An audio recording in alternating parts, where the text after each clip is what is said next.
પ્રદેશ અને હરિયાણાની અંદર ખેડૂતો ટ્રેક્ટર રેલી કાઢતા ગુજરાતમાં પહેલી વખત એવી રીતે ટ્રેક્ટર રેલી નીકળી છે. 150 ખેડૂતો એમાં ભેગા છે. 150 ટ્રેક્ટર સાથે 100 થી વધારે ગાડીઓ સાથે અમારો ખેડૂત જગતનો બાપ પહેલી વખત મેદાનમાં ઉતર્યો છે અને આવનાર સમયમાં પરિણામ લાવીને ચોક્કસથી રહીશું. ઘણા બધા રાજકીય પાર્ટીના લોકો વિપક્ષમાં રહીને ક્યાંક ને ક્યાંક ખેડૂતોની સહાનુભૂતિનો લાભ મેળવવા માંગે છે.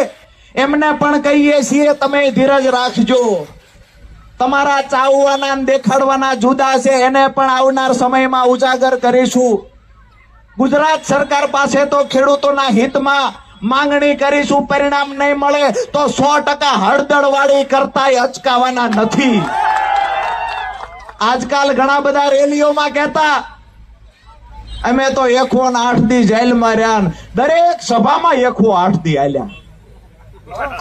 એટલે ભાઈ 108 દી રહ્યા એમાં કર્યું છે શું? રાજુ કરપડા ખેડૂતો માટે આ ચોથી વખત જેલમાં હતો અને હું એક પણ સભામાં એ નથી બોલ્યો કે હું ખેડૂતો માટે 108 દિવસ જેલમાં રહ્યો. એક પણ સભામાં એટલે નથી બોલ્યો. જગતના બાપ છીએ, ખેડૂતનો દીકરો છું અને ખેડૂત આગેવાન તરીકે 35 વર્ષની મારી નાની ઉંમરમાં ખેડૂતોએ મને સ્વીકાર્યો છે. મારી ફરજ બને 108 દી નહીં, આખી જિંદગી ખેડૂતો વાહે ખપી જવું પડે તો રાજુ કરપડાની પૂરી તૈયારી છે.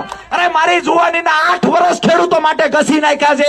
આવનાર જિંદગી પાર પરિવારથી દૂર રહે અને ખેડૂતો માટે ગહાઈ જવાનું થાય તો રાજુ કરપડા તલાળા દાન મહારાજની સાક્ષીએ કહે છે જ્યારે જરૂર પડશે, જ્યારે પણ જરૂર પડશે ત્યારે ખેડૂતો માટે લડી લઈશું અને એ જ તાકાતથી લડશું, એ જ ગર્જનાથી લડશું જે દિવસે પહેલા લડતા હતા.